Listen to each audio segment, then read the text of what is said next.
Okay, take two. I'm doing the packet tracer 5432, examining an NAT or a NAT on a multifunction device. So what we're going to do is we're going to examine the Linksys GUI for NAT configuration. We're going to set up 4 PCs to connect to the Linksys device and enable the DHCP, and then examine the traffic that crosses the network using NAT. So we want to click on the Linksys. First, we're going to examine the Linksys external configuration. So we're going to, here's Linksys, and the configuration. And in the GUI tab, we are checking out something. We're going to click Status. We need to make this just a little bit bigger because here's Status right here in the upper window. And you can see that it pretty much brings us right at the beginning here to the router information, but we want to go a little farther down here and take a look at the internet connection. If there was no IP address present, then this would be all zeros. Okay, so we do know that this is working. It's gotten an IP address assigned to it. So the question is this a private or public address?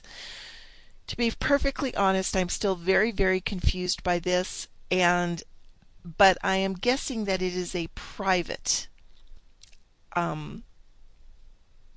IP address. So I believe it is a private. Next, we want to examine the Linksys internal configuration. So we're going to go back up here, and in this blue thing, very, very tiny right there, is local network. Let's take a look at that. It's the submenu. We want to scroll down to the local network information. So we have that right there. There's not too much information there. Okay, so the local network information. This is the address assigned to the internal Linksys network. So this is the inside here.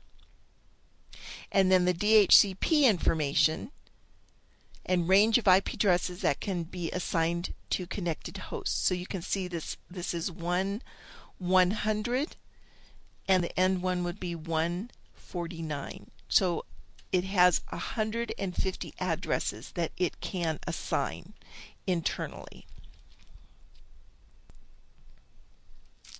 So next, what we want to do is we want to connect 4 PCs to the area and connect them to the Linksys. So remember, we've done this before. So we're going to take 1,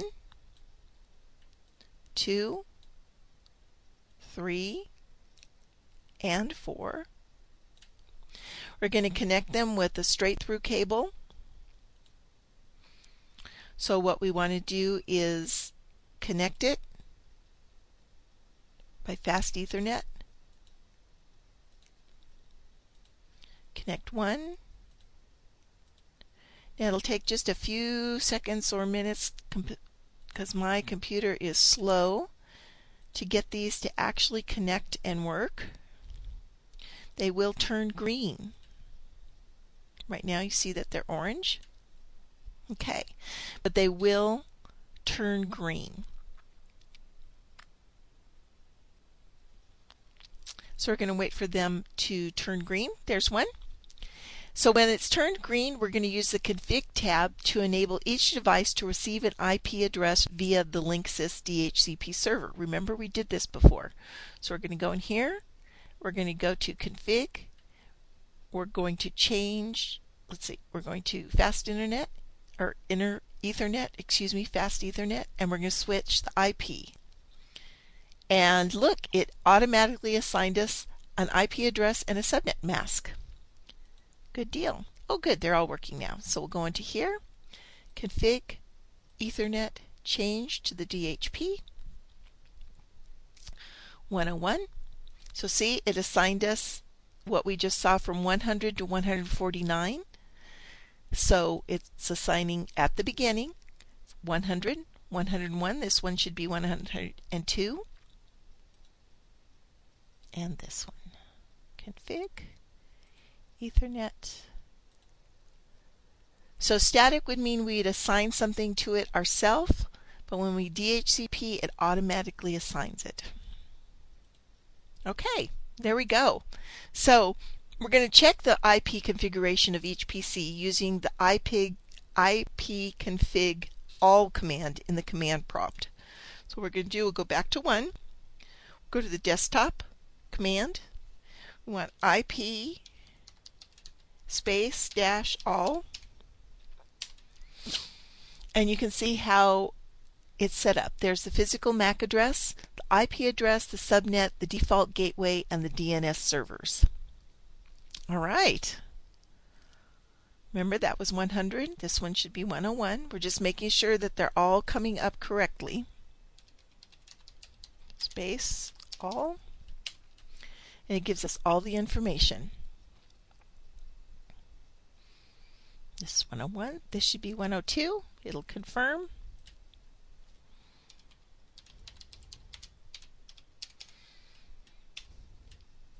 All right, 102 right there.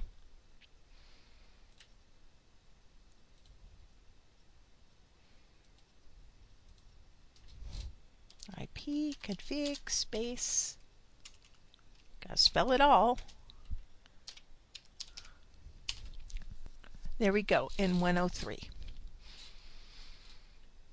Okay, and the default gateway is the Linksys. See that there? Okay. So now, these devices will receive a private address. They're not able to cross the internet. Private addresses are not. Therefore, NAT translation must occur. So we're going to visit that translation across the Linksys. We're going to enter simulation mode. Remember, here's the yellow line to real time, and right behind it is simulation. So here we're going to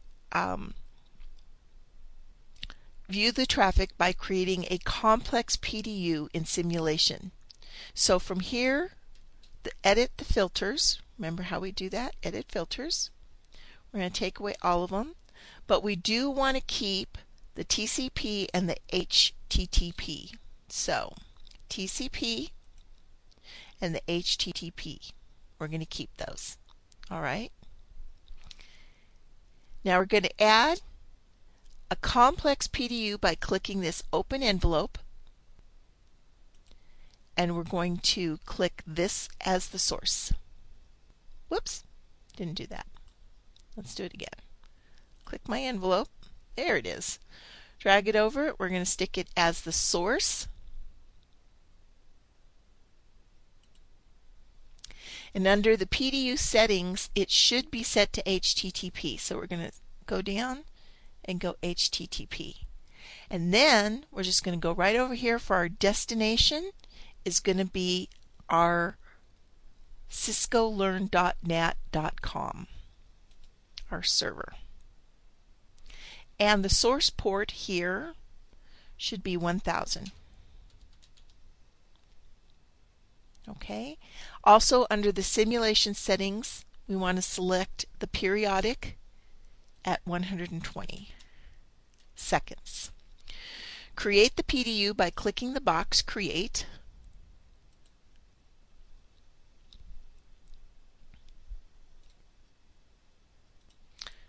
We're now going to click the Auto Capture Play and watch the animation as our packet moves.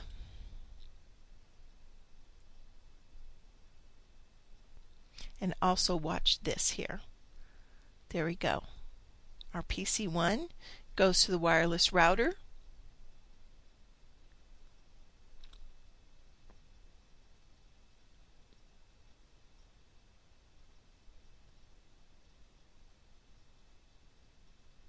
And then across the cloud, is that a cloud?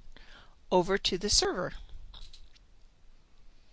All right, so we have a full connection, and it can go back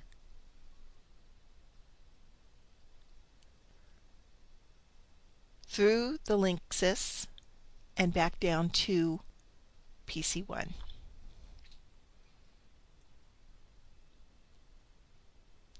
Okay, now we want to examine the headers of the packet sent between the PC and the web server. So I want to double click the third line down. 1, 2, 3. Double click. Okay. So I think this shows us where double click was there. This displays an envelope in the work area that describes that. Okay. So, okay. And here's our header. To view the packet and header information. So when we click the inbound, we see that our source PC and our destination PC. So our source PC was the PC, remember, and our destination PC was the 228. And then outbound, it's exactly opposite. Oh, no, what did we do here? Source IP is the 227 and the destination is 228. So I might have grabbed that wrong. Let's see if we can find that. Let's try that one. Inbound and outbound. Okay, that one looks right. So I don't totally understand what we were clicking here, but okay, so there is we were going back and forth from the computer back to the server. So that's what you're seeing here. Server to, or computer to server and server. So it's going back and forth. That one line would specifically should show us the PC. Let's see if we can do that again. Okay. Inbound. Here we go.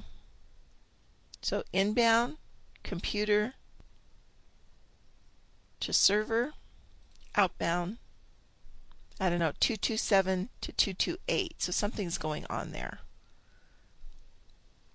Right, I am confused and I may have done this incorrectly. So I'm sorry to have confused you with the double clicking. All right. Click through other event lines to view those headers throughout the process. All right. So you can see the different things. I think it's easier on the capture and forward. So my PT activity, check results. I completed 100%. And congratulations on completing this activity. Thank you so much for bearing with me. I appreciate it. Hope you have a great day. Bye-bye.